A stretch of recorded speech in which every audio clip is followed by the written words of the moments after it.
Let's head to the voicemail of Truth and Reason. Hey everyone, this team is up against it. So let's get this offense back to physical power football for 2025, adding a run-first coordinator also. Let's start with signing Justin Fields on the cheap since we're in cap purgatory. Then drafting for a powerful O-line. Round one, I suggest either getting Billy Campbell, offensive tackle from LSU, or Kelvin Banks from Texas. Round two, offensive guard Donovan Jackson from OSU, a powerful guy. DeJuan Jones is great insurance for either tackle spot, and Joe Bitonio just might be retiring soon at guard, unfortunately. In the third round, how about running back Caleb Johnson from Iowa with Nick and Jerome Ford in the mix? This plan will allow the defense to rest more by dominating time of possession, getting it hopefully back to 2023 form along with the usual off-season tweaks. As always, appreciate all the voicemails, Jake. I don't hate that idea. Here's a question: What do you think? What do you think the offense looks like, and do you think it goes back to Kevin Stefanski, play caller, assuming Stefanski and Barry are back? And I know that might be a big assumption.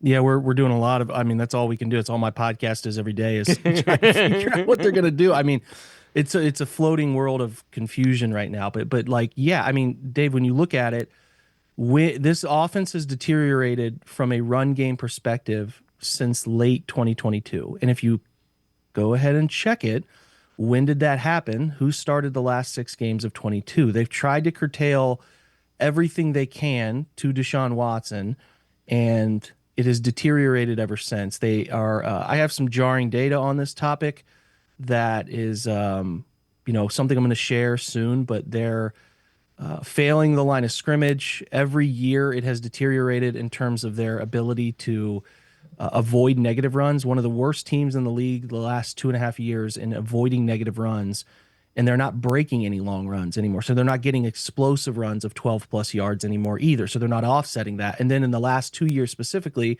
and that would kind of coincide with their inability to have Nick last year, but also not having ample replacement in another offseason here where we've seen another offseason without an ample replacement. And they have had issues creating explosive runs and creating consistent, efficient runs, which are those 5+ runs. Everything has gone from Kevin's arrival when they were really, really good in late 2020 when things started to click with Baker, and in 2021 they were the league's best running team in 21, and then it all started to go downhill. And Kevin has done things to offset that, and obviously you could understand last year with the quarterback musical chairs there was a problem there, right? But they were doing some fun things in play action in the gun with Flacco that by the end of the year was really effective for them because they became a gun run team. That's where they were creating the most positive space in the run game. And they have done that again this year. Their most positive spaces in the run game coming from gun, but they have given up, as Ken Dorsey has called plays here, given up on any downfield play action out of the gun. So you have lost.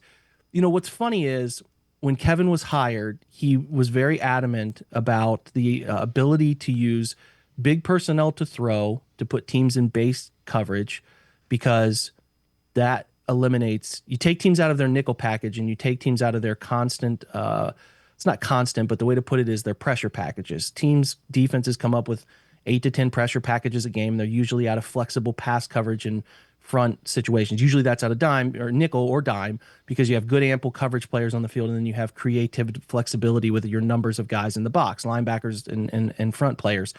When you put them in base and you put them in 3 linebacker looks because you're in 12 personnel, you can live in 12 or 13 personnel, then you put them in a situation where they're not often comfortable doing the flexible things that a defense likes to do because they're playing less athletic players, right?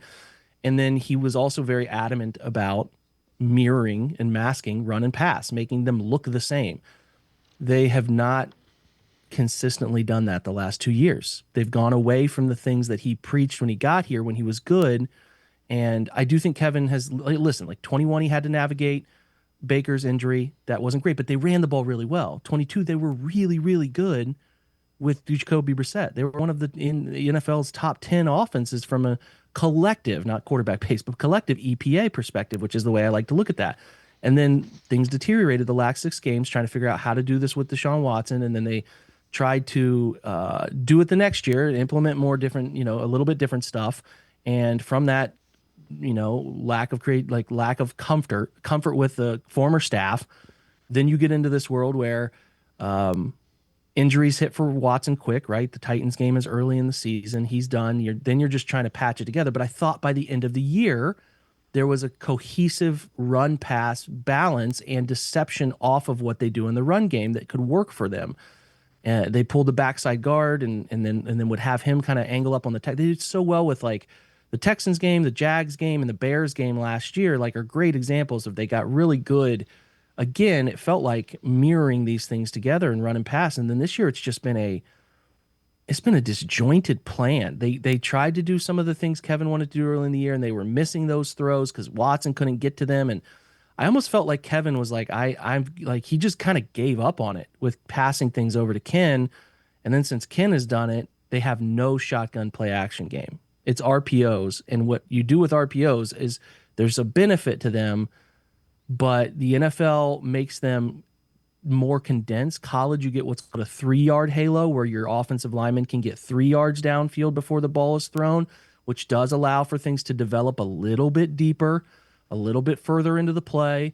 The NFL, it's a 1-yard halo. So those throws are quick, they're immediate, they're right now. And they're running okay from that look. You got like that's data that I have that they're doing okay, but they're not able to then take that successful run game and pair it with any sort of downfield chunk play hunting. Explosives are what matter in the NFL passing game because all of those decisions in RPO are instantaneous quick throws.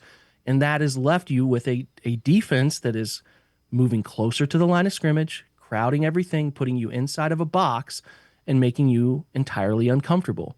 So we're 5 years into this. They've gone through a coaching staff change on the offense. When you hear about Paul DePodesta's involvement, you start to raise your eyebrow because, like, the reason that they fired the staff, according to Albert Breer, who, if you know anything about Albert Breer, is very connected to New England, and who did New England hire? Who's their offensive coordinator?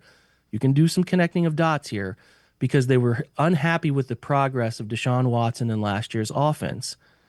Okay, so then they overhauled this staff, the one Kevin was really comfortable with, and have gone to people he doesn't know well enough and doesn't trust, and they have failed to build any type of cohesive plan here, and it's been an utter failure. So then it's like, okay, so you're going to change the offensive staff or decision makers again. You can start to lead yourself into this like, who's to blame game because you kind of like, what's the constant? Well, the constant is Kevin, but is Kevin in charge of everything Kevin's supposed to be in charge of? And we're here shrugging our shoulders in a way because we don't know. But I'm telling you, I'm an idiot, Dave, and I can see the data. If they can't see this problem, it's an alarming, it's the most red flag of a red flag you could find. And like, I don't know how you could be okay with this. So that's where I'm like entering the year.